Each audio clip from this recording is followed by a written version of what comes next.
میں ایک پائلٹ تھی۔ بچپن سے ہی میرا خواب تھا کہ آسمان کی وسعتوں میں اڑان بھروں۔ میرے والد ایک سرکاری اسکول میں استاد تھے۔ ان کی تنخواہ اتنی زیادہ نہیں تھی، مگر انہوں نے کبھی مجھے یہ احساس نہیں ہونے دیا کہ گھر کے حالات کمزور ہیں۔ انہوں نے اپنی ہر خواہش قربان کر کے مجھے پڑھایا۔ جب میری پہلی نوکری لگی تو سب سے زیادہ خوش وہی تھے۔ میری شادی بھی ایک پڑھے لکھے اور اچھے خاندان میں ہوئی۔ میرے شوہر عدنان ایک کامیاب بزنس مین تھے۔ شروع کے 2 سال ہماری زندگی بہت سکون سے گزری۔ وہ میری ملازمت کی عزت کرتے تھے اور میں بھی گھر اور کام دونوں کو ساتھ لے کر چلتی۔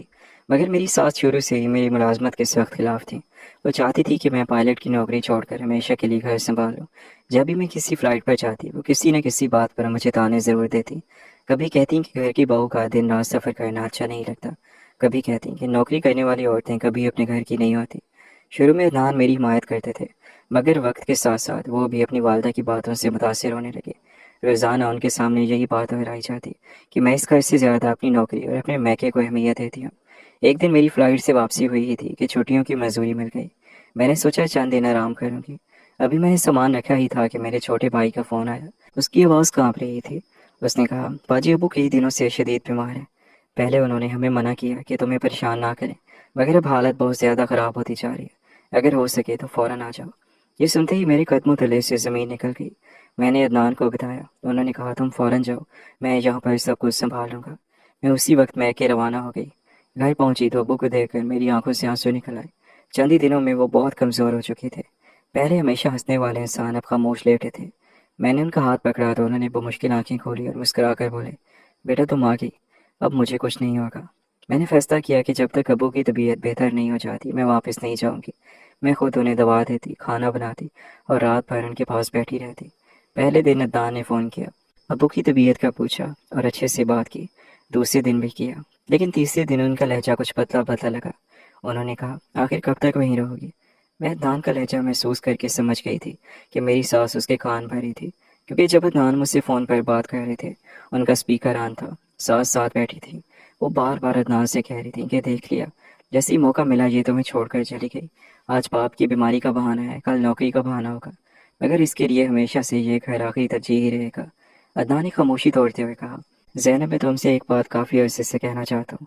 میں جانتا ہوں کہ تم نے یہ نوکری بہت محنت سے حاصل کی ہے، لیکن ہماری شادی کے بعد بھی ہماری زندگی ویسی نہیں بن سکی جیسی میں نے سوچ رکھی تھی۔ میں سارا دن کام کر کے تھکا ہارا گھر آتا ہوں تو اکثر تم گھر میں نہیں ہوتی۔ کبھی تمہاری فلائٹ ہوتی ہے، کبھی کسی دوسرے شہر میں قیام، کبھی کئی دن ملاقات ہی نہیں ہوتی۔ امی بھی سارا دن گھر میں اکیلی رہتی ہیں۔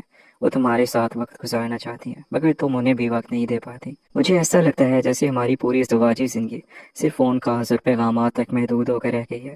میں نے شادی صرف اس لیے نہیں کی تھی کہ اپنی بیوی سے ملنے کے لیے بھی دن گننے پڑیں۔ پیسہ ضرور ہوتا ہے، مگر ہر چیز پیسے سے نہیں ملتی۔ کچھ رشتے صرف وقت اور ساتھ مانگتے ہیں، اور مجھے لگتا ہے کہ تمہاری نوکری نے وہ وقت ہم سے چھین لیا ہے۔ ایسا کہہ کر عدنان نے فون کاٹ لیا۔ عدنان کی باتیں سن کر میں عجیب سے دوراہے پر کھڑی ہو گئی تھی۔ ایک طرف میرا شوہر اور میرا سسرال تھا، دوسری طرف میرے بیمار والد۔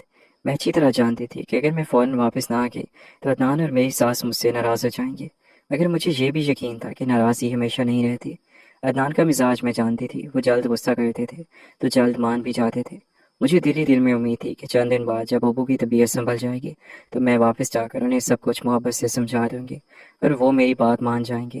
لیکن اسی وقت میرے لیے سب سے بڑا سوال یہ تھا کہ اگر خدا نخواستہ میرے والد کو کچھ ہو گیا اور میں ان کے آخری وقت میں ان کے پاس نہ ہوئی تو میں خود کو زندگی بھر کبھی معاف نہیں کر سکوں گی۔ یہ احساس مجھے اندر ہی اندر کھائے جا رہا تھا کہ ایک بیٹی ہونے کے ناطے اس مشکل وقت میں اپنے والد کا ساتھ چھوڑ دینا شاید میری زندگی کی سب سے بڑی غلطی بن جائے۔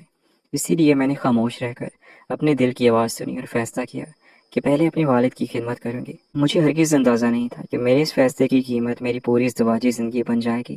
میں اپنے والد کی خدمت میں مصروف تھی اور مجھے اندازہ بھی نہیں تھا کہ میرے پیچھے میرے رشتے کے خلاف اس طرح زہر گھولا جا رہا ہے۔ انہی مسلسل باتوں اور غلط فہمیوں نے عدنان کو ایسا قدم اٹھانے پر مجبور کر دے گی جس پر بعد میں انہیں خود بھی پچھتاوا ہوگا۔ دوپہر کو پھر عدنان کا فون آیا اور وہی بات دہرا رہے تھے کہ واپس آ جاؤں۔ میں نے کہا کہ ابو کی حالت ابھی بھی نازک ہے، چند دن اور رک جاؤ۔ انہوں نے صرف اتنا کہا، ٹھیک ہے، مگر ان کا لہجہ روکھا پھیکا تھا۔ اسی رات تقریباً 10 بجے دروازے پر دستک ہوئی۔ میرا بھائی باہر کیا۔ کچھ دیر بعد وہ حیران سا واپس آیا۔ اس کے ساتھ ایک ڈرائیور تھا جو میرے گھر سے آیا تھا۔ اس نے میرا پورا سامان اندر رکھ دیا اور کہا، صاحب نے یہ سب بھیجا ہے، اور یہ لفافہ بھی۔ میں نے حیرت سے لفافہ ہاتھ میں لیا۔ دل زور زور سے دھڑکنے لگا۔ جیسے ہی لفافہ کھولا تو میرے ہاتھ کانپنے لگے۔ اس کے اندر طلاق کے کاغذات تھے اور ایک مختصر سا خط بھی۔ اس میں لکھا تھا، تم نے ہمیشہ اپنی نوکری کو ہمارے گھر پر ترجیح دی، اب تمہیں فیصلہ کرنے کی ضرورت نہیں، میں نے فیصلہ کر لیا ہے، آج سے ہمارے راستے الگ ہیں۔ میرے لیے سانس لینا مشکل ہو گیا، میں زمین پر بیٹھ گئی۔ امی اور بھائی بھی پریشان ہو گئے۔ کسی کو بھی یقین نہیں آ رہا تھا کہ صرف چند دن بیمار باپ کے پاس رکنے پر کوئی شوہر ایسا فیصلہ کر سکتا ہے۔ رات بھر میری آنکھ نہیں لگی، بار بار سوچتی رہی آخر میری غلطی کیا تھی؟ کیا ایک بیٹی کا اپنے بیمار باپ کے پاس رہنا جرم تھا؟ اگلی صبح عدنان کا فون آیا مگر میں نے نہیں اٹھایا۔ اب کہنے سننے کو رہ کیا تھا۔ کچھ دیر بعد ان کی والدہ کا فون آیا۔ انہوں نے سخت لہجے میں کہا، ہمارا بیٹا تمہیں بہت سمجھاتا رہا مگر تم نے اس کی بات نہیں مانی، اب جو ہونا تھا ہو گیا۔ میں نے خاموشی سے فون بند کر دیا کیونکہ ساس اپنی مقصد میں کامیاب ہو گئی تھی۔ 2 دن بعد ابو کی طبیعت کچھ بہتر ہوئی۔ انہوں نے میرے چہرے پر اداسی دیکھی تو پوچھا، کیا بات ہے بیٹا؟ میں نے پہلے کچھ نہیں بتایا مگر انہوں نے ضد کی۔ آخر میں نے ساری حقیقت بتا دی۔ میرے ابو خاموش ہو گئے، ان کی آنکھوں سے آنسو نکل آئے۔ انہوں نے کہا، بیٹا میری وجہ سے تمہارا گھر اجڑ گیا۔ میں نے ان کے ہاتھ چوم لیے اور کہا، ابو ایسا کبھی مت کہیے، اگر آج بھی وقت واپس آ جائے تو میں پھر بھی یہی فیصلہ کروں گی۔ آپ میرے باپ ہیں، آپ کو اس حالت میں چھوڑ نہیں سکتی تھی۔ کچھ ہفتے گزر گئے، میں بھی دوبارہ اپنی نوکری پر چلی گئی۔ شروع میں ہر فلائٹ کے دوران دل بھاری رہتا مگر وقت کے ساتھ میں نے خود کو سنبھال لیا۔ 6 ماہ بعد میری ایک فلائٹ کراچی سے اسلام آباد جا رہی تھی۔ جہاز میں مسافروں کا استقبال کرتے ہوئے اچانک میری نظر ایک خاتون پر پڑی۔ وہ عدنان کی خالہ تھی۔ انہوں نے مجھے پہچان لیا۔ فلائٹ ختم ہونے کے بعد وہ میرے پاس آئیں اور کہنے لگی، بیٹا تمہارے ساتھ بہت بڑا ظلم ہوا تھا۔ ہمیں بعد میں پتہ چلا کہ عدنان کی والدہ نے انہیں یہ کہہ کر وسایا تھا کہ تم اپنے میکے والوں کو ہم سے زیادہ اہمیت دیتی ہو۔ انہوں نے طلاق کے لیے مسلسل دباؤ ڈالا تھا کیونکہ وہ کسی اور سے اپنے بیٹے کی شادی کروانا چاہتی تھی۔ عدنان نے غصے میں آ کر فیصلہ کیا مگر آج وہ خود بہت پچھتا رہا ہے۔ میں نے صرف اتنا کہا، بعض فیصلوں کا افسوس زندگی پر رہتا ہے مگر وقت واپس نہیں آتا۔ عدنان نے دوسری شادی کی تھی۔ 1 سال بعد مجھے معلوم ہوا کہ عدنان کی دوسری شادی بھی زیادہ عرصہ نہ چل سکی۔ ان کی دوسری بیوی بھی ان کی والدہ کی مسلسل مداخلت کی وجہ سے الگ ہو گئی۔ ایک دن اچانک عدنان میرے دفتر آئے۔ انہوں نے کہا، اگر ممکن ہو تو مجھے معاف کر دو۔ میں نے سکون سے جواب دیا، میں نے آپ کو بہت پہلے معاف کر دیا تھا مگر جس اعتماد کو آپ نے ایک لفافے میں بند کر کے واپس بھیج دیا تھا وہ دوبارہ کبھی واپس نہیں آ سکتا۔ میری بات سن کر وہ خاموشی سے چلے گئے۔ اس دن مجھے احساس ہوا کہ بعض لوگ رشتے توڑتے وقت یہ نہیں سوچتے کہ معافی مل بھی جائے تو ٹوٹا ہوا یقین کبھی پہلے جیسا نہیں بنتا۔ ابو کی طبیعت کچھ دن بہتر ضرور ہوئی مگر یہ بہتری زیادہ دیر قائم نہ رہ سکی۔ ڈاکٹر نے ایک دن ہمیں الگ لے جا کر دھیمی آواز میں کہا، اب ان کے لیے دعا کریں کیونکہ بیماری ان کے پورے جسم کو بہت کمزور کر چکی ہے۔ یہ سنتے ہی میرے قدموں تلے سے زمین نکل گئی۔ میں نے اپنے آنسو ضبط کیے اور پہلے سے بھی زیادہ وقت ان کے ساتھ گزارنے لگی۔ میں خود انہیں دوا دیتی، وقت پر کھانا کھلاتی، ان کے سر پر ہاتھ پھیرتی اور رات بھر جا کر ان کی تیمارداری کرتی۔ دوسری طرف میری اپنی زندگی بھی بکھر چکی تھی۔ میرے اندر ایک ایسا طوفان برپا تھا جسے میں کسی کے سامنے ظاہر بھی نہیں کر سکتی تھی۔ میں چاہتی تھی کہ اپنے دکھ پر جی بھر کر رو لوں مگر ہر بار ابو کا چہرہ سامنے آ جاتا اور میں خود کو مضبوط بنا لیتی تاکہ انہیں میری وجہ سے کوئی تکلیف نہ پہنچے۔ ایک رات انہوں نے آہستہ سے میرا ہاتھ اپنے ہاتھ میں لیا اور مجھے اپنے قریب بٹھا لیا۔ ان کی آواز بہت کمزور ہو چکی تھی مگر ہر لفظ میرے دل میں اتر رہا تھا۔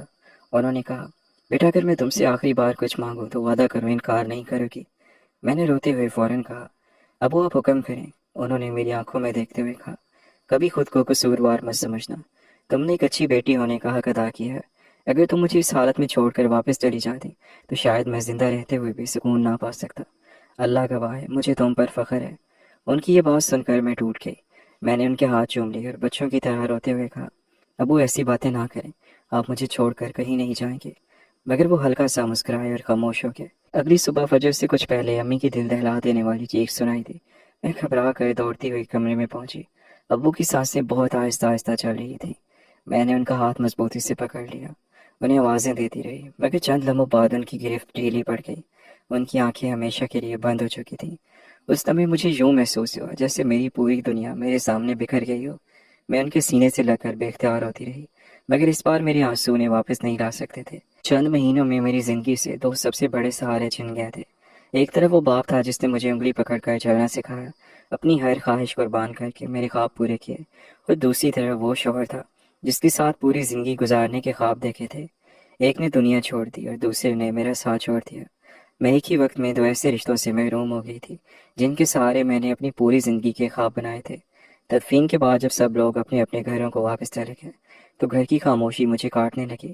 ابو کا خالی بستر، ان کے اینک، ان کی جائے نماز اور ان کی کتابیں ہر لمحہ مجھے رلاتی تھیں۔ میں گھنٹوں ان کے کمرے میں بیٹھی رہتی اور سوچتی رہتی کہ چند دن پہلے تک یہ گھر ان کی آواز سے آباد تھا، آج ہر طرف سناٹا کیوں ہے۔ کئی راتیں ایسی گزری جب میں سو ہی نہ سکی۔ کبھی ابو کی یاد مجھے بے اختیار رلا دیتی، کبھی عدنان کی بے اعتمادی میرے دل میں ایک نیا زخم لگا دیتی، مگر پھر مجھے ابو کی آخری نصیحت یاد آتی کہ خود کو کبھی قصوروار مت سمجھنا۔ انہی الفاظ نے مجھے دوبارہ کھڑا ہونے کا حوصلہ دیا۔ آج بھی جب میں جہاز اڑاتے ہوئے بادلوں کے اوپر پہنچتی ہوں تو بے اختیار آسمان کی طرف دیکھ کر اپنے ابو کے لیے دعا کرتی ہوں۔ میں نے ایک ہی وقت میں اپنا باپ بھی کھو دیا تھا اور اپنا گھر بھی، مگر آج بھی مجھے اپنے اس فیصلے پر کوئی افسوس نہیں، کیونکہ اگر وقت دوبارہ بھی لوٹ آئے تو میں پھر اپنے بیمار باپ کا ساتھ دوں گی۔